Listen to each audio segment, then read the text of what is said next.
Okay, so hello, everyone. I'm Dr. Omrani. Thank you so much for coming on this, rainy day and to come and talk about a topic that has become near and dear to my heart, just because ever since my medical training and, medical school and then later on in practice, I've always felt like we were missing something in this particular topic, especially when it came to residency training and later on. And then I thought, okay, we'll get better once I'm in private practice. I mean, science is science. I can read through it. I'll gain that experience. I'll be more comfortable. But the thing that was kind of surprising to me is that for a lot of women, it is a topic that they just don't even bring up. They don't talk about it. And even when you probe into like, do you have any of these symptoms or anything like that? It seems the attitude most of the time, and I've been in practice for almost 20 years, is that, yeah, it is what it is. And most women just choose to live with it because I guess that's what happens. And, I'm not, any special, than my mom or my coworkers. And we just, struggle through that phase. And nobody really seeks to do anything about it. But I've seen a trend most recently. Women are getting more educated about it. They're seeking help. They're understanding that they don't have to live with it anymore. And there are things that can be done about it. And I love that attitude because I do look at menopause as, obviously, it's not a disease that has to be treated. And I try to explain that to my patients. It's a normal physiological phase in our lives that every single woman on earth will have to go through it. Just like puberty, there is no way in avoiding it. The same thing here. The only difference is, like I said, is just for years and years and, throughout, I think, the years I've seen that women just expect to struggle through this phase of their lives and not realize that there are options. So thank you for coming so we can talk about it, and we'll get started. All right. So the goals today, I really wanted to talk about the definition of menopause. What is menopause? How do we diagnose menopause? What are the symptoms of menopause? And management options that are available to us. And then I'm going to touch a little bit on some special considerations when it comes to menopausal symptoms. So by definition, the diagnosis or the definition of menopause is when you have not had a period for 12 consecutive months. So, some women will experience, well, I missed my period for 6 months and then I had it again, and then, miss it again for 3-4 months. I must be in menopause. So by definition, it really has to be 12 months in a row. And it has to be not related to any obvious pathological or physiological causes that the patient might be going through. The median age in this country is 52. And by this definition, menopause at the age of 40 to 45 is referred to as early menopause. And we see that a lot. A lot of women present that way. And when it occurs with patients that are less younger than 40 years of age, it is referred to as primary ovarian insufficiency or premature menopause. One of the indicators, if the patient is going through menopause and seriously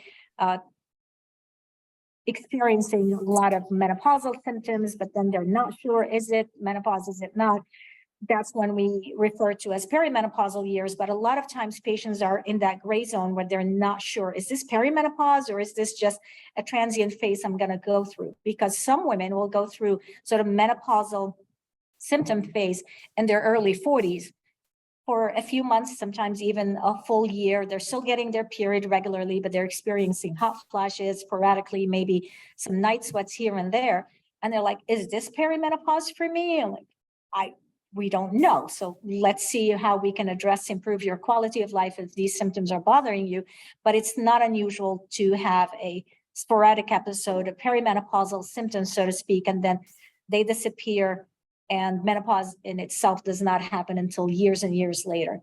And that gray zone, the perimenopause, is very variable. So for some women, it can be a few months where they're having regular periods and some menopausal symptoms, and then they stop getting their periods, or a few years.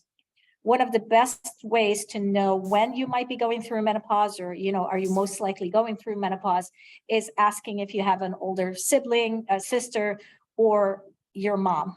We tend to follow in our mom's footsteps, but not always. So, but if you ask your mom and she's like, yeah, my period stopped when I was 45. Chances are, if you're in 40, 42, and you're experiencing some menopausal symptoms, this is the beginning of the menopausal transition. Can you just throw out some, there's only a small amount of stuff. Can you just throw out questions? Absolutely. I would love that. Yes. I'm now, and I'm going to shoot my age out there because it's happening. It's later for me. I'm 60, but literally, like my mom, I don't know how old you ladies are, but first of all, my mom's generation, they didn't talk about it. They didn't talk, and they were all on hormone replacement therapy. Was your mom on hormone replacement therapy? You don't know? Oh, okay. Yeah. Like literally, my mother, all of our neighbors, they used to hang out together, and it's like they all had hormone replacement therapy then. So it wasn't a big to do. I know my mom was on it for years. So anyway, just putting that out there. Do you know anything about this? It's a generational thing. Like I think for years they were prescribing women oral hormone replacement therapy, and they were taking it. And then all of a sudden, it just stopped because of a study that was done several years ago, correct? Correct. Everyone, go hormone replacement therapy. Anyway, okay. Yes, I have heard of, yes, now you're, Yeah, I mean, not my mom. I do recall all the women, and they'd all get together and sit on, on the front and do, have conversations about it, etc. But that, for what I know, so it's very difficult because I think it's coming to the forefront now, and I think more and more women are talking about, well, I don't know. I still find it hard to find women that want to talk about it or whatever, but because of that study, when they took everyone out, and the women are like making demands now. They want help with this. Sorry, go ahead. No, I agree. Well, thank you. All right. So diagnosis of menopause. So we touched on this already. So the perimenopause, and, basically is that phase where you may have, changes in your periods. They might be happening more often. Most of the time they tend to get closer. A lot of women think, oh no, my periods are now every 3 weeks. It can be menopause because they think that perimenopause or early menopause is when their periods start spacing out. It's actually the reverse. Most women will start saying, my period used to be clockwise every 28 days. And now it seems it's every 21, 22 days. And, that is really the beginning of the perimenopause. A lot of women, they come to my office and they always ask me, like, what can you do a test to tell me where I'm at? And unfortunately, there is no test. So if you want to think about perimenopause and what is happening, your ovaries are still secreting hormones. You are obviously still having periods. So your ovary is still functioning, but what is happening, it is declining slowly. So what it means is that you may have a good part of the month where your hormones are working perfectly, and then another part of the month when it's declining, and that's when we would most likely experience menopausal symptoms. That's why you have good days and bad days. So trying to do a blood test during that cycle is not going to be helpful at all. It depends on what day we happen to check your blood levels. And if you're miserable with hot flashes the night before and that morning, you come in to have your blood drawn, I might still check your blood levels and tell you, yeah, you're fine. You're not menopausal, because the hormonal change, and for that FSH, which we typically use as a marker for menopause, does not respond to those almost daily fluctuations in hormones. And so that's why there is no actual blood test until you haven't had periods for 12 months and we want to confirm that this is menopause. Then we'll do the FSH. But again, it's a retrospective diagnosis. You haven't had a period for 12 months. You've been having menopausal symptoms. And we do the blood test. I'm like, yep, confirmed. You are in menopause officially now. And most of the time, we don't even need to do that. You're having menopausal symptoms, no period for 12 months. That's it. Okay. All right, so symptoms, we touched on hot flashes earlier, even though we were like begging for some hot flashes, they never came. But that is the most common complaint. A lot of women will say, in the beginning, they're not sure. A lot of times it goes under the radar because you just feel a little bit hotter than everybody else in the room. Some women are not as lucky, and they would literally, I remember my very first time seeing a hot flash on my aunt, and she was visiting us. It was like January or something. And she sat down, and the next thing she turned like beet red and got up and opened the window. It was freezing outside in the middle of January. And my mom was laughing at her. And now I'm like 16, 17 years old. I don't know what hot flashes are. I thought she was having a heart attack, not a hot flash. I'm like, why is mom laughing about my aunt who's like, looks like she's gonna die, sweating and just, looking for some fresh air? And eventually, they said to me, oh, that something happens to women. And again, they just left it off because apparently she had started experiencing that. But it can be very embarrassing for women, professional women, or even sometimes, hanging out with friends and family members. It's not always just feeling hot. It can be really, really severe and extreme in how it presents. Night sweats, I think, are a little bit more uncomfortable for most women because it interrupts your sleep, right? So night sweats are basically hot flashes occurring at nighttime. And what these are, we refer to these two as vasomotor symptoms. It's almost like your thermostat, for whatever reason, fails you. And your body gets this signal that you are, freezing and you need to that you're hot and you need to dilate your blood vessels to cool you off. And that's how you get the hot flash. And then with that, when you're hot, what happens? You sweat to cool yourself down. And so when you're sleeping, you're probably not going to be exactly aware of the initial hot flash, but you're going to be more aware of that night sweat. Most women will experience those changes when they're still getting a period, the week before their period, because that's when your hormones start declining. So you may still be getting a period every month. And then just that week before your period is when you start noticing you're waking up at night, you're all sweaty, or during the daytime having some episodes of hot flashes.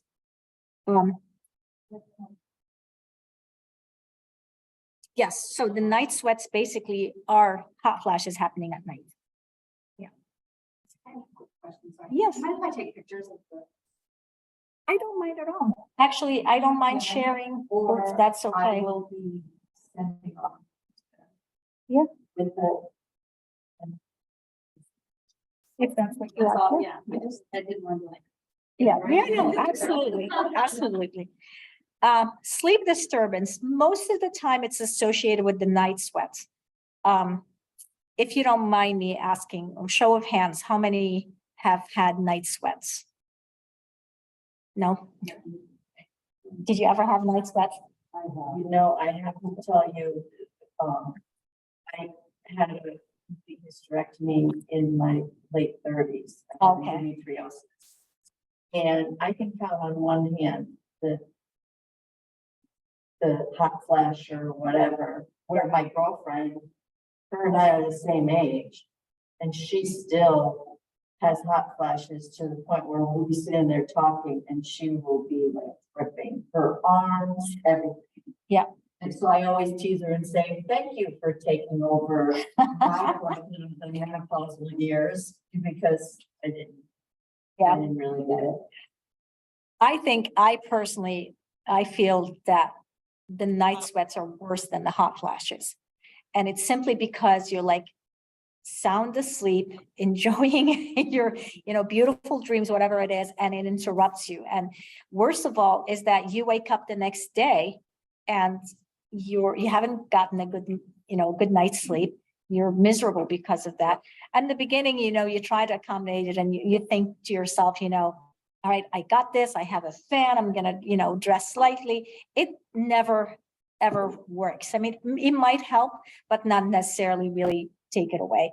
And at first you're like, oh, this is gross. I'm going to get up and shower and I have to, clean up. And then you learn, you know what? I value my sleep more and I try, so I'm just going to put a few washcloths right next to my bed, clean up and go right back to sleep because you just cannot afford to be up all night once you get up to shower and change the sheets and all that, a whole thing.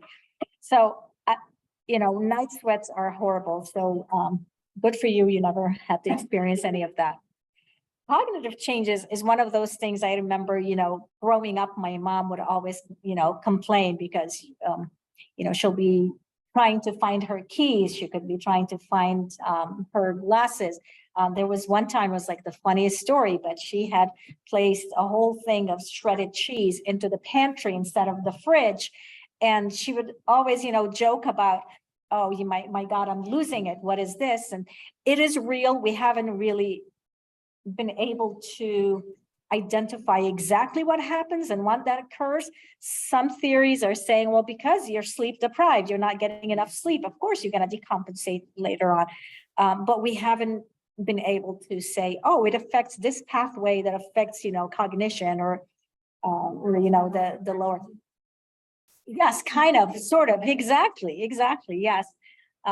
So yeah, cognitive changes are real and they affect people differently. I mean, I would have patients sometimes that's the only complaint that they have.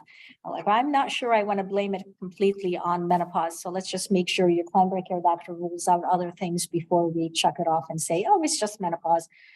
And it tends to, you're going to notice that there's, when it comes to these 4 symptoms, the majority of them are really intense during the transition. It's really the transition that affects your quality of life because of how intense these symptoms tend to be. Unlike moving, next to the genitourinary symptoms of menopause, which are primarily is the vaginal atrophy. Most women will start complaining that, I need to have some, lubricant during intercourse, otherwise I'm in pain. Some women will say, well, it become unbearable. It's like, needles and, I just can't have intercourse anymore, even with using a good lubricant. And it's basically because of the lack of estrogen that happens, which the change associated with that, it's not just the thinning of the lining of the vagina. It's also the fact that we lose elasticity, like we lose it everywhere else, right? In our body, our skin overall. And so I always tell my patients, remember, because of that loss of elasticity, the vagina is not as pliable, so to speak, to accommodate, a penis, basically, as it used to before. And with the vaginal dryness, what happens, they get themselves into this vicious cycle because now they're dry, they can't tolerate intercourse, they have less intercourse, you're having less intercourse, you're not stretching that vagina and, to allow it to accommodate the penis as much. And so the next time you have sex, it hurts even more. And I always tell my patients, use it or lose it. So let me help you find a way to make this, sexual experience a little bit more, enjoyable and less painful for you to continue doing that, because otherwise, just by avoiding it or saying, I'm just going to have it once a month because just to please my husband, but it hurts, this is unbearable. You're just actually making the problem worse. Obviously, if it's a choice that they mutually make and whatever makes them happy, but I'm just saying if that is the only barrier from enjoying each other and having that intimacy, there are some things, and we're going to touch on that I can help you with. Depression, yeah. In that category, are there also some bladder, urinary symptoms in that? I'm not sure you pronounce that. Genital. Yeah, urinary syndrome. Yes. So yeah, we've seen like some women will say they're having an overactive bladder. All of a sudden, when you gotta go, you gotta go. If the patient has some laxity in her pelvic floor, it does get worse. So if maybe, the patient used to leak urine when she coughs, laughs, or sneezes, but, just occasionally it may become a little bit more prominent or, recurring a little bit more often. Again, it's the same thing. It's that relaxation that happens, the loss of support that happens in the pelvic floor muscle. So unfortunately, yes, it's a wide variety. Okay,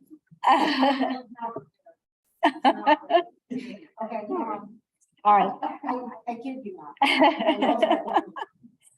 Depression, again, we do not really understand exactly the mechanism of that, but it is more prevalent in women that are especially going through menopause. Again, if you're unhappy during the daytime, you're hot flashing all the time, you're leaking, and, when you cough, laugh, or sneeze, you're just wetting your pants, you're, waking up 3-4 times at night. Who wouldn't be depressed? Exactly. Yeah.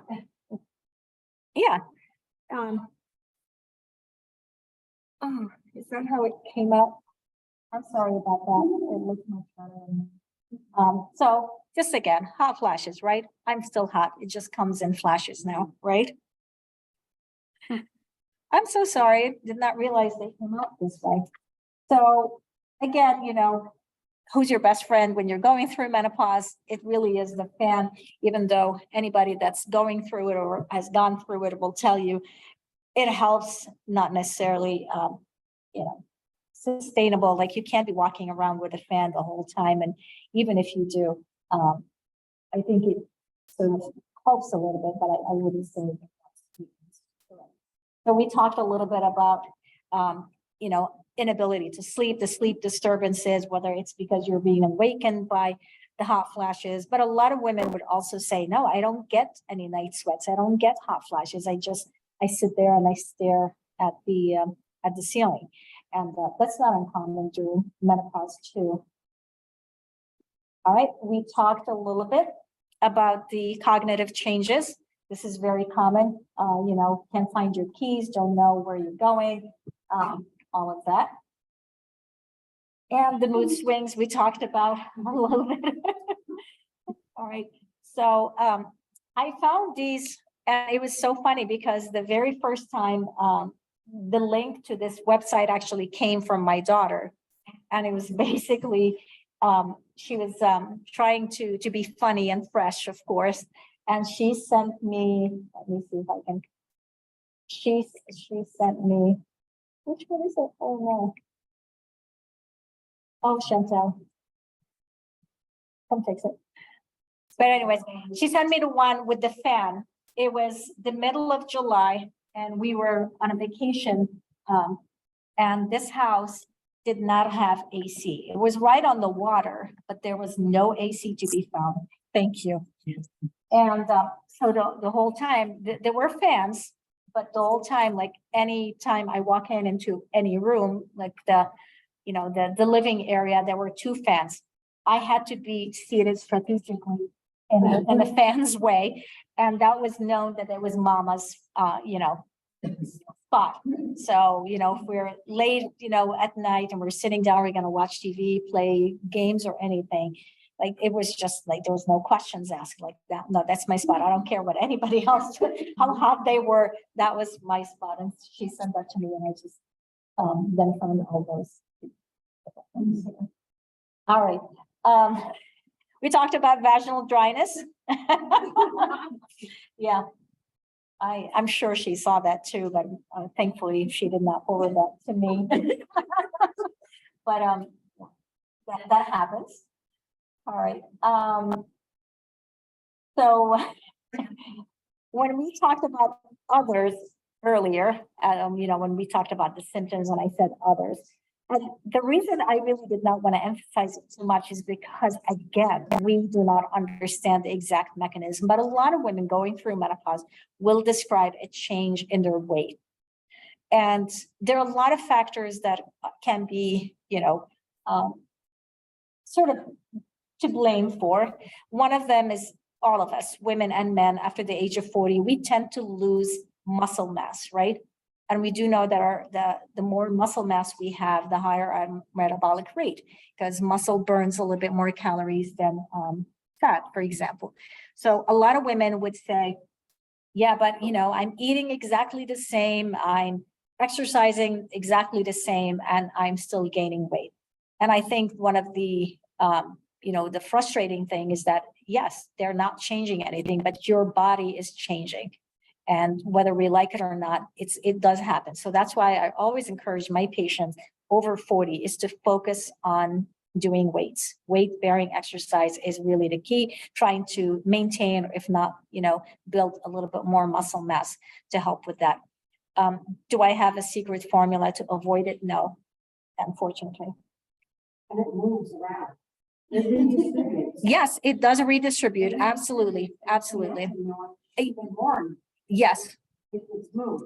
absolutely. And and the other thing you will notice, like you may not even like change your size. Your size may not change, but like you said, it's how it is. Like I remember the very first time it all moves here, but even your arms, like maybe the exact circumference of your arm does not change, but you'll see that it's the composition of it. It's like more fat than muscle.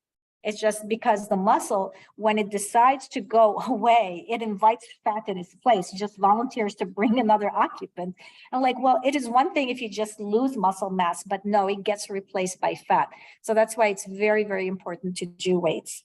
I kid around with that, and just talking about that in general, I kid around with it because I was like, when you hit middle ages, golden years, so to speak, it's like your head suddenly like went and now your Botox is in the front. and Yeah. your stomach is in Look the at that. It literally happened. It Yes. literally happened. I literally woke up one morning and my ass had been broken.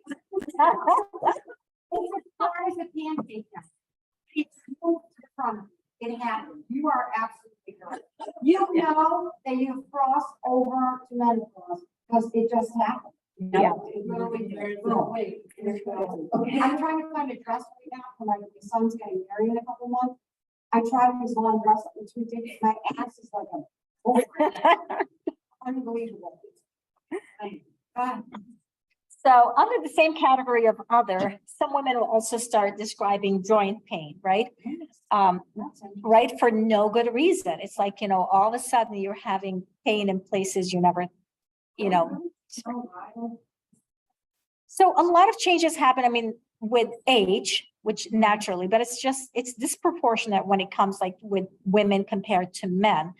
And the acuteness of it happening around menopause tells us that maybe estrogen had something to do with it and maintaining it. And now that again, that's the only explanation we can have, but the exact pathway, the exact explanation is still missing. But obviously there is a link. We know it happens more acutely than it does, to men of the same age. And so it has to be the estrogen. We do know with the decline in estrogen, there seems to be a little bit more inflammation in our body. And that's why when I put up this slide, these are, if you look at them, they're all considered sort of anti-inflammatory, diet components. So when sometimes patients ask me, what should I eat? I'm like, do I have proof that these things work? No, not yet at least, but we do know that they do help because of their anti-inflammatory. And it's not up here, but there's newer research and new promising data that turmeric should be out there too, because of its anti-inflammatory. So I personally, that's the first thing I did. I'm like, oh, that's easy. I'm going to get some turmeric, supplements.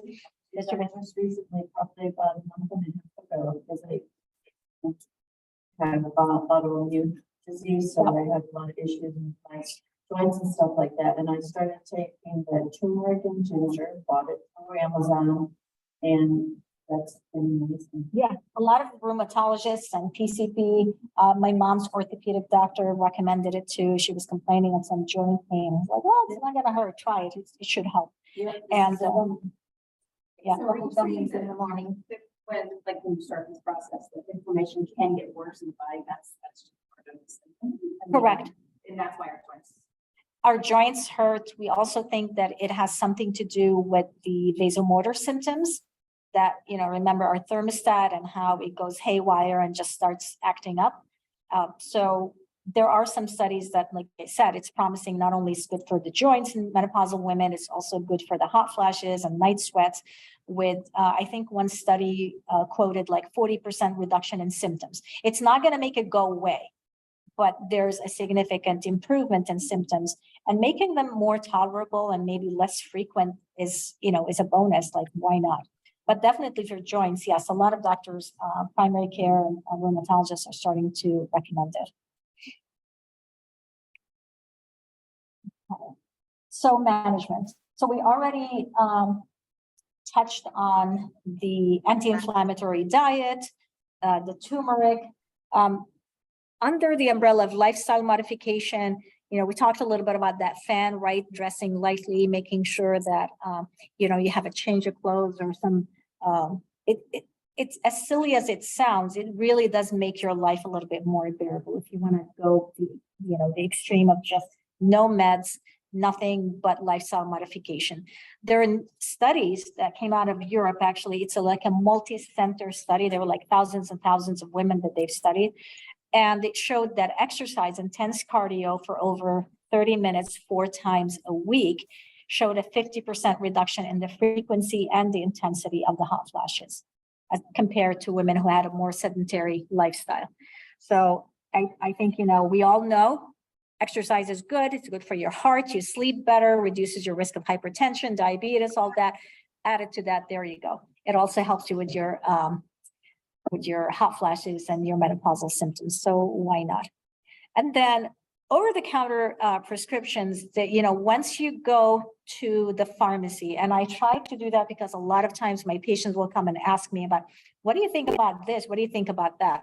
It can be very, very, very confusing. You'll find those supplements are like, they're just like vitamins and maybe a probiotic. And it lacks any evidence-based medicine or any studies to prove or disapprove that it works. And that's just the case with all of the supplements, right? Because they're not FDA regulated. They don't really have to present any, studies or evidence that it is effective. So I usually tell my patients, the only one that has been studied a little bit more than the others is black cohosh. Black cohosh is, very, very popular in Europe. They seem to have good data on it. It works. However, the only limitation with black cohosh is that it really works in the very early stages of menopause when there's like a slight drop in your hormones. But once you're in full-blown menopause, a lot of women, they tend to come back and say, well, it worked for the first 3-6 months and now it's not working anymore. So I think for the most part, it's because with very mild declines in your hormone levels, it would be okay.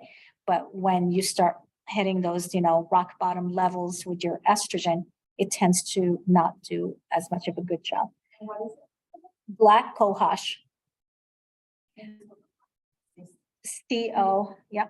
Oh, somebody has used it. Yes. So when patients ask me, I say, just be careful because again, a lot of those supplements, especially on Amazon or, and I've caught myself once or twice, you get those ads on Instagram or something. I'm like, ooh, it's interesting. I'm going to click on it and see what they have to say. And I would catch myself listening to it, and they have those, sort of pseudoscience they present and really catchphrases. They know exactly how to sell it to you.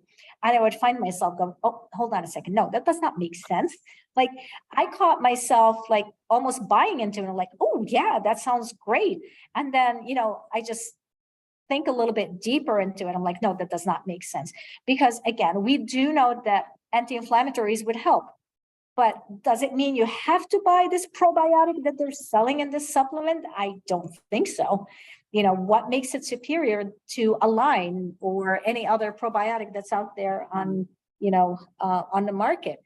I know I once asked the GI doctor and I said, which probiotic is the best probiotic, that I can buy? And she basically said there is no such thing because, they claim, of course, Align says that's most prescribed by gastroenterologists and stuff. And she's like, no, we don't know because there are just so many different types. And she said, basically the best one you can get is the one that you can alternate every few months because maybe this brand uses this type of colonies and blah, blah, blah. And then next month you buy another brand. So maybe it just gives you a variety, basically, of probiotics that you're going to get. But do we know exactly which one is the best, not necessarily. So I would just a little bit more careful and do your due diligence. Some of them, they basically just have vitamins in them. And yes, you can try them. I tell my patients, you can try them if you want to, but I'm not sure I would pay a premium price just for the, pink tax, so to speak, because they label it as for menopause. They think they can charge you 10 times what you would normally do if you went to pick up over-the-counter vitamin B and a vitamin C and a ginger maybe supplement together. Like, does it make sense? But if it's easy on your stomach and your wallet and you want to give it a try, go ahead.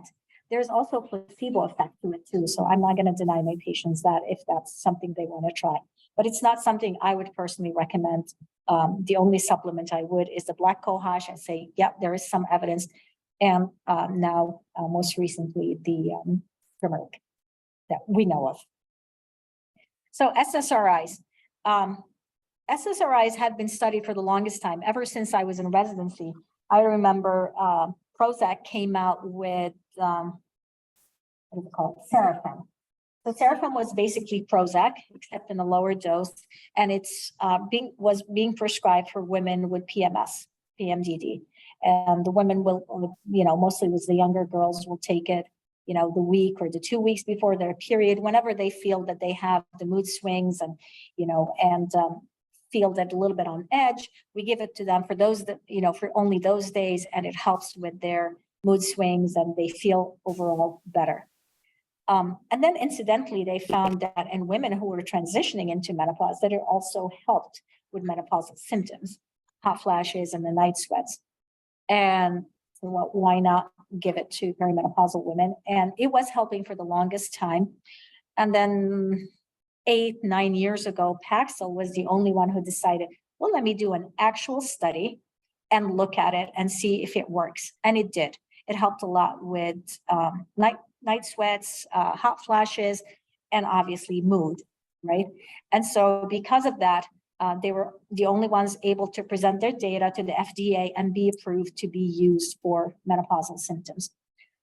The only difference with that is that sometimes, you really need that specific dose. Of course, how can they make it proprietary and you only buy the one that's for menopause?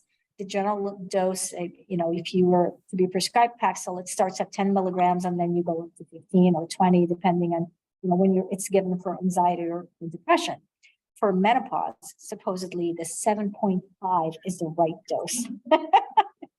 So that way you don't buy, yes, exactly. You don't buy Paxil, which now has a generic. Yeah, and you would have to buy that. But I tell my patients, if your copay is too much, the 10 milligrams just works just as well. And it's very promising. Patients do report they do sleep a little bit better. They do have less mood swings. I don't know if it's because they're sleeping better or because of the Paxil effect in itself. They do report a decrease of frequency and intensity of their hot flashes. So that's a good alternative, especially in a patient that has all of the above, the sleep disturbances, they have the mood changes, they have the hot flashes and the night sweats. Yes. Now I have a question about the SSRI because those are like antidepressants. Correct.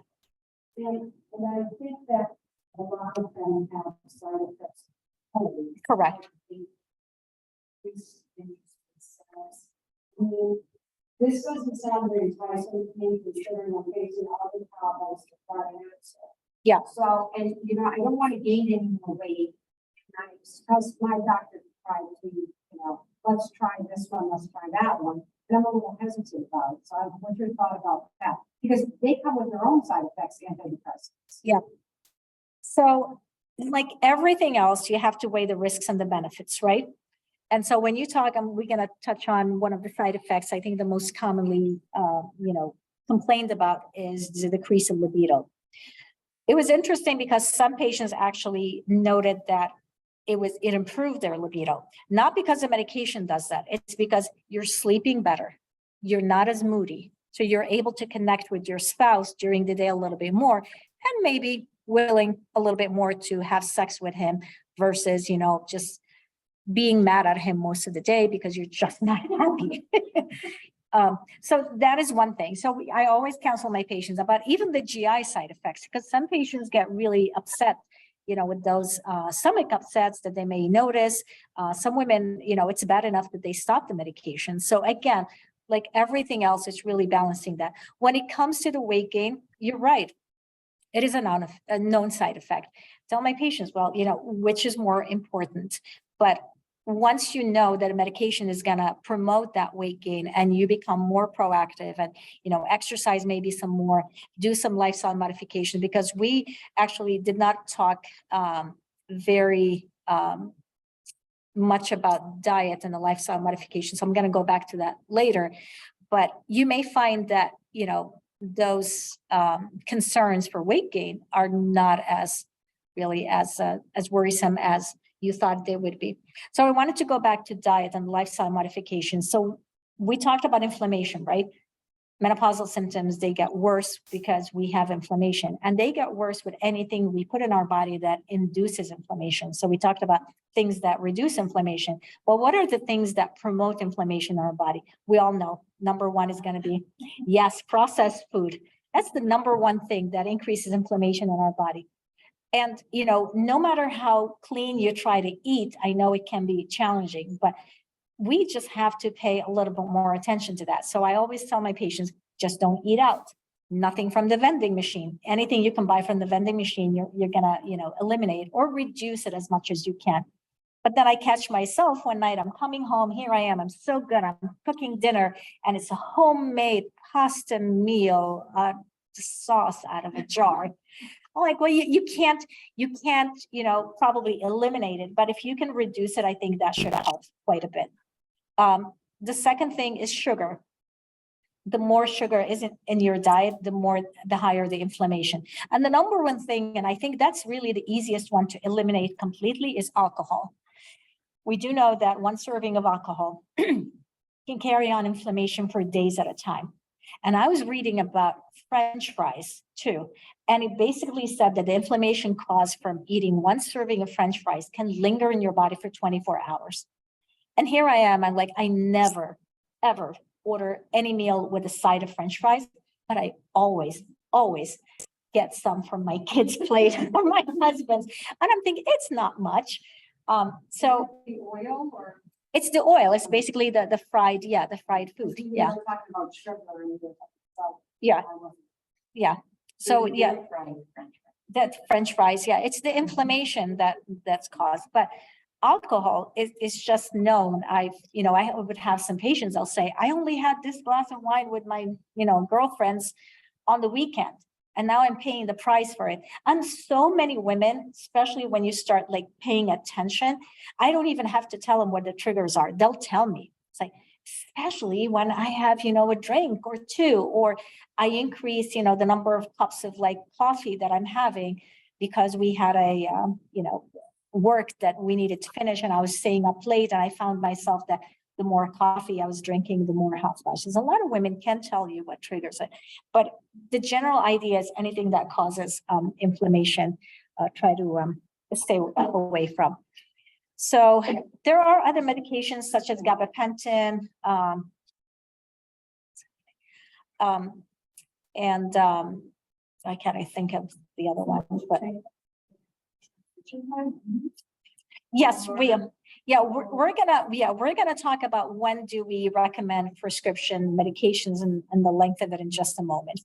So, and then lastly, in terms of management options, there's HRT and ERT. ERT is estrogen replacement therapy in women who maybe had a hysterectomy, say they do not need the estrogen progesterone combo, they just need the estrogen.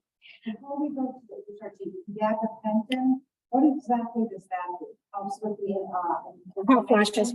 Nope, it's just the hot flashes. It's so it's normally given by neurologists. They're the ones that prescribe it the most for like nerve pain. That's a fascinating drug.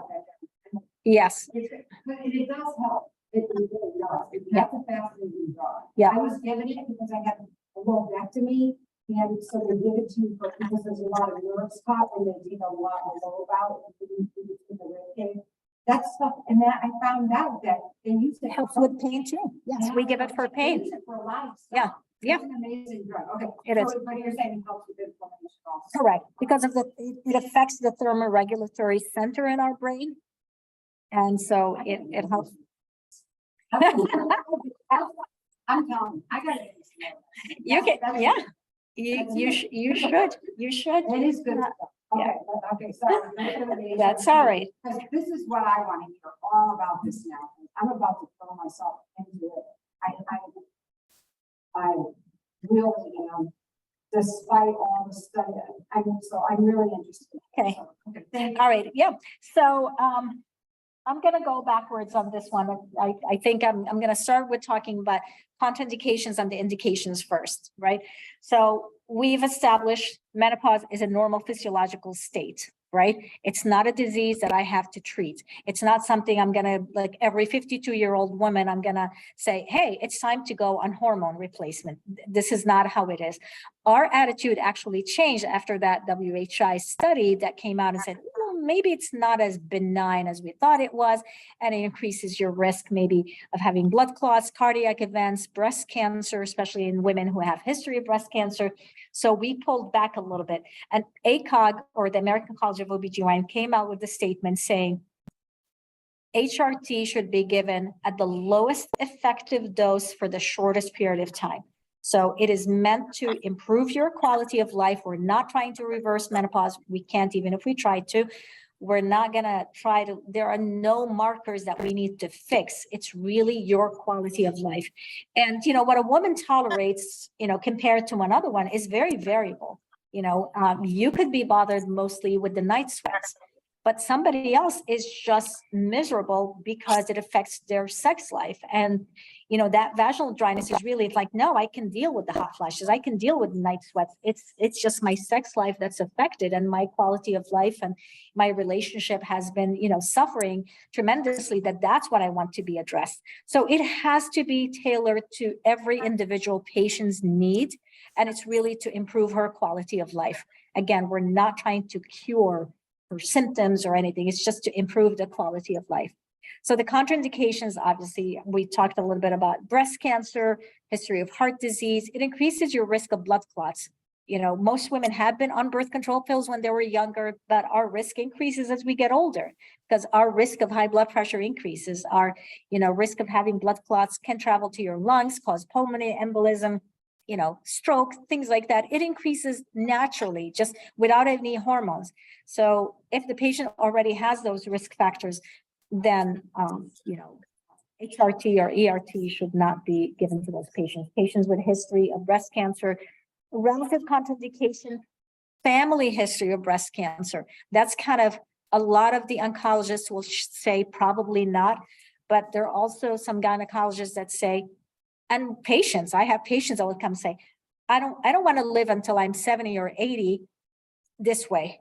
And, I'm not, because I'll probably kill myself before I get there. I need something to calm down those hot flashes. I need to improve my quality of life. So again, there is a gray zone in some patients, but for the most part, we really try to stay away. Patients who have history of breast cancer, family history of breast cancer, definitely contraindicated, women with personal history of breast cancer, and women with high risk for cardiac events, smokers, patients that have high blood pressure. You're not gonna add fuel to the fire and give them HRT. You're just asking for trouble. So when it comes to HRT and ERT, there are different ways to deliver the hormone, right? And there's oral, transdermal, or in cases of vaginal atrophy, there are also rings that can be placed in the vagina and they can stay for up to 3 months. There are also little tablets that can be placed vaginally for vaginal atrophy. They also come in a form of suppository. These are all available options for women. So we are much better off than your mom's generation, where the only thing they had was those pills with all of their horrible side effects. Because everything that goes through your mouth has to go through the liver. And we do know that estrogen has a very unfavorable effect on your liver and your lipid profile when taken orally. So to reduce that risk, we usually do prefer a transdermal route. The transdermal route can be a patch, it can be like some sprays, they can be some creams, or if it's being given vaginally, like I mentioned before, the little tablets, they come in a little applicator. We have cream that you can, insert with the applicator, or if you choose like little suppositories that can be inserted as well. Now, if you take estrogen, you take estrogen, part of your hormone replacement via patch or whatever. Now, and if you have a uterus, you're supposed to also be taking progesterone. Orally. So, and you would take that oral. Correct. You can also, there are some patches that have estrogen and progesterone. Interestingly, when we looked at the studies, it seemed the most protective value you would get from the progesterone is when it's given orally. So it is still preferred, but for convenience, if this is the only way you're going to be able to consistently get the progesterone in is by a patch, someone will say, I'm just too busy. I take care of my elderly parents. I have, work and stuff. And I don't remember necessarily every day to take a pill. They're just not very good about taking it. There are patches that have both estrogen and progesterone, if that's a preferable method. And you're saying with the oral estrogen, it's got to pass the Liver, yeah. How about the progesterone? Are there side effects from that? Nope. It's the estrogen. It's okay. Now, what's the difference? I know HRT is hormone replacement therapy. What's ERT? Estrogen replacement Just therapy. estrogen. Yeah. So that's basically really what it really comes down to. It's when you think about menopause, it's a natural physiological state that all women will go through. Thankfully, we don't have to, live through the misery of whatever symptoms you have, unless you choose to and you think it's bearable enough. We do have ways to improve your quality of life. And we've come a long way when it comes to all of those different options. I do encourage every woman to always, no matter what, try the lifestyle modifications. It never hurts to exercise more. It never hurts to reduce, our sugar, to just make healthier life choices. Even if ultimately, your goal is to go on hormones, because all of this stuff, it sounds great. It's going to reduce my symptoms. I want them gone completely. And quite frankly, the only thing that's going to make it gone completely is hormones. If you, I'm speaking of myself now, but for example, now I'm 60. So of course, they're saying now that as you get older, it's even more dangerous to start hormone replacement therapy. Yes. Do you agree with this? I agree. So the American College of OBGYN says that we really should be considering it within the first 3 to 5 years of menopause. If you went through menopause when you were 50 and you're coming in, I do get now patients, and again, it's social media, it's all those TikToks and all different things saying, oh, you should go on it because your hair would be better and you're going to sleep better and you're not going to be. And at 60, I would not recommend starting on HRT. It's because, again, of all of the side effects and the harm. I think the problem for you is like, it's just how it all unfolded for me. Like I've gone through menopause a couple times because I went into chemotherapy in 2003. I think all of this just pushed off menopause. I got my periods back again. So I just think it came later for me. And now I'm finding myself in this miserable position. And what's really frustrating is here I am a year later of suffering.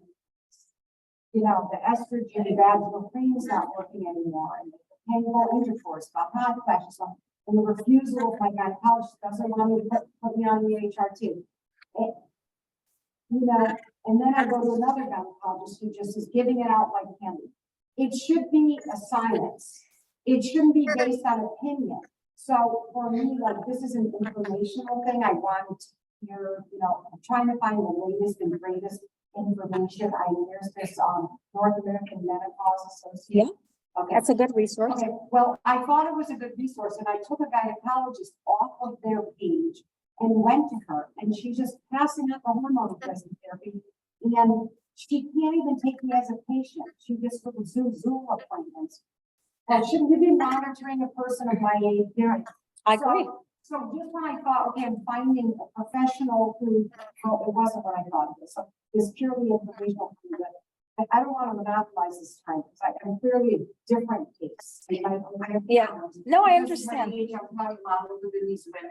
But in hormone replacement therapy, if you go on it, say, you're saying the goal is to be on it for the shortest period of time. So what if you go on it and your symptoms go, go away, the vaginal atrophy? Well, and then when you go off it, say 2 years later or 3 years, these things come back again, you're gonna go through it again? So you would have to be weaned off gradually. Okay, you're not, putting it like cold turkey is, yes, you will have those symptoms that will come back and maybe even worse than what they were before. So generally speaking, we do recommend weaning off, and you take your sweet time. If you were taking the pill, maybe, you're going to take half of it at first, and you're going to be on it for a few weeks until you're tolerating it good enough. Like you will probably have some hot flashes. They're not going to be as bad because you're still taking a little bit of estrogen, but then you're going to stay on it until you feel like your symptoms are bearable, or maybe you have no symptoms anymore of that hot flash. And then you're going to, instead of taking it every day, you're going to take it every other day.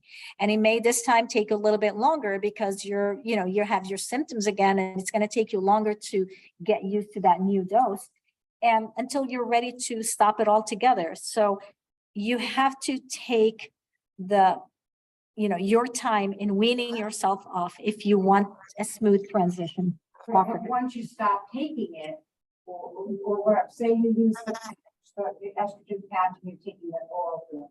Once you take that off, are those symptoms going to return? Are you going to go through that again? Yes, but like I said, because you're weaning off, you're only going to take, we'll say, just for an example, like I said before, instead of one tablet, you're going to take half a tablet. Yes, your symptoms will come back. You will get some hot flashes. You will get some night sweats, but they will be milder. Okay. And you're going to stay on it until they disappear or they become so infrequent that you're ready to go to the next lower dose. The only thing that will be persistent and weaning off is not going to help with is the vaginal atrophy. The longer you stay off estrogen, the worse the vaginal atrophy is going to be. But the vaginal estrogen is designed so it works mostly in the vagina, and very small amounts get into your bloodstream. You can stay on it for life, for as long as you want to be sexually active. So that's not a problem. The vaginal estrogen is really not a problem, unless, some patients who have personal history of breast cancer and their oncologists have strong opinion about them being on it. So you can get off the estrogen for the hot flashes, the night sweats, and all of that. But yes, Yeah. Yes. Time period. yeah, like most women will say, it takes 4 to 5 years to disappear completely. Now, when we say most women, we're looking at like a bell curve, right? So the majority of women will be in that time frame I just mentioned. Some will be in less, time, and other extremes are gonna quote, tell you 10 years and I'm still going strong. Before we go, and I'm sorry, but I have to leave. I just want to touch a little bit on bioidentical hormones, because that's another thing, yeah.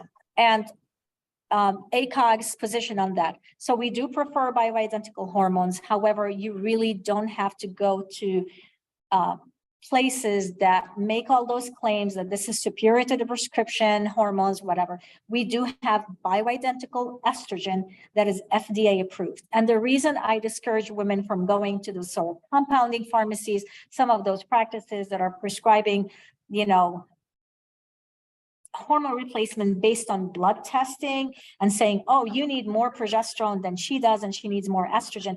It should never be guided by hormone levels or anything like that. It really should be addressing the symptoms, because blood levels never correlated with the symptoms. Like, we can check both of our blood tests now, and your estrogen might be lower than mine, but you have more symptoms than I do. So trying to treat a lab number is never a good idea.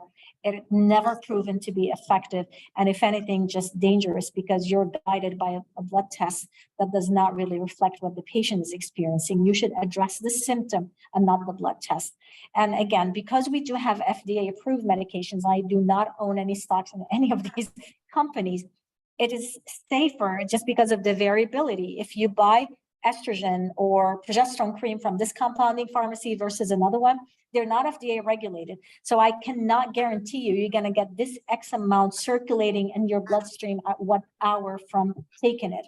So you're really playing Russian roulette, because this pharmacy can claim it's giving you 1 gram of estrogen per dose, but in reality, there's a lot more being absorbed in your system because of what they use as additives or to emulsify that cream or whatever it might be, again, because they're not FDA regulated.